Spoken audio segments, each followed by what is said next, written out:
Hello बच्चों, कैसे हैं आप लोग। आज आप लोगों के लिए मैं एक काफ़ी अच्छा प्रश्न लेके आई हूँ जो अत्यंत महत्वपूर्ण प्रश्न है। ये UGC net, PGT, TGT, DSSB या अभी जो ईएमआरएस के फॉर्म निकले हैं उसके लिए भी काफ़ी महत्वपूर्ण है। डेली मैं आप लोगों को प्रश्न और उसकी व्याख्या सहित मतलब उसको पूरा एक्सप्लेन करके आप लोगों को शेयर करते रहूँगी। तो आज का प्रश्न है, निम्नलिखित में से कौन सी रचना मतीराम की नहीं है। एक बार दोबारा मैं प्रश्न रिपीट कर रही हूँ, निम्नलिखित में से कौन सी रचना मतीराम की नहीं है। देखिए ऑप्शन आपको बता रही हूँ, साहित्य सागर, रस रत्नावली, रसराज और छंदसार।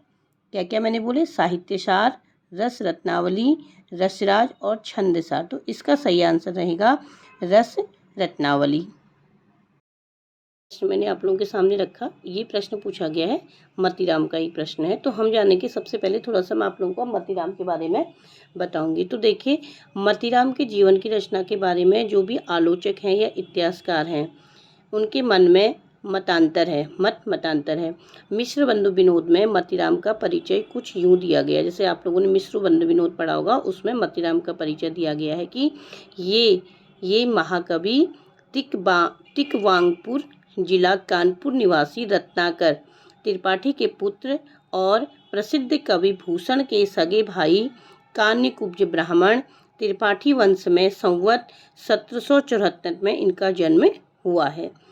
मतीराम ने अपने ग्रंथों में अपना परिचय नहीं दिया है। कोई भी ग्रंथ मतीराम का है उसमें उन्होंने अपना कोई भी परिचय नहीं दिया है। 100 रचनाओं के और अन्य स्रोतों के आधार पर इनके जीवन वृत्त पर प्रकाश डाला गया है। रीतिकाल के विशेषज्ञ, अब आप जानिए रीतिकाल के जो विशेषज्ञ डॉक्टर भगीरथ मिश्र हिंदी साहित्य कोश में मतीराम नामक 2 कवियों का उल्लेख करते हैं। जो पहले मतीराम उत्तर प्रदेश कानपुर जिले के तिकवापुर के निवासी रीतिकालीन कवि चिंतामणि और भूषण के सगे भाई थे। दूसरे मतीराम का परिचय केवल वृत्त कौमुदी के आधार पर किया गया है।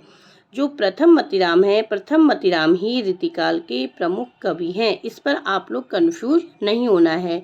तो जो प्रथम का मतीराम है वो ही मेन रीतिकाल के प्रमुख कवि हैं, और जो दूसरे मतीराम की बात की गई है वो केवल वृत्त कौमुदी के आधार पर ही की गई है और उनकी कहीं पर भी कोई बात नहीं की गई है। मतीराम का अधिकांश समय बूंदी दरबार में बीता गया। अब देखिए, ललित ललाम रचना में मतीराम ने बूंदी के राजाओं की वीरता का वर्णन किया है। आचार्य रामचंद्र शुक्ल ने हिंदी साहित्य का इतिहास में मतीराम के ग्रंथों का जो उल्लेख किया है वो मैं आपको बताऊंगी कि कौन कौन से ग्रंथों का उन्होंने अपने हिंदी साहित्य के इतिहास में किया है। तो यहाँ से आप लोगों को ये भी पता चल जाएगा कि रामचंद्र शुक्ल की जो पुस्तक है उसका नाम है हिंदी साहित्य का इतिहास। तो उसमें देखिए कौन कौन से ग्रंथों की बात की गई है। एक है ललित ललाम, रसराज, साहित्य सार, लक्षण श्रृंगार और मतीराम सतसई। ये ग्रंथ अधिकांशतः भारतीय काव्यशास्त्र परंपरा का स्रोत ग्रहण कर लिखे गए हैं। इसके अलावा आप देखेंगे फूल मंजरी मतीराम का अप्रकाशित ग्रंथ है। यह ग्रंथ मतीराम के आरंभिक दौर की रचना है। मतीराम के रसराज ग्रंथ को बिहारी सतसई और केशव की रसिक प्रिया की श्रेणी में माना जाता है।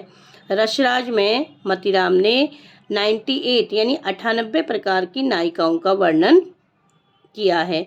ये भी काफ़ी इम्पोर्टेंट है, पूछा जा सकता है कि रसराज में मतीराम ने कितनी नायिकाओं का वर्णन किया। तो यहाँ से भी आपका एक प्रश्न बन जाता है कि 98 नायिकाओं का वर्णन किया है। ललित ललाम मतीराम की प्रसिद्धि का आधार है। यह ग्रंथ जयदेव के चंद्रालोक और अजय दीक्षित के कुवलयानंद के आधार पर लिखा गया है।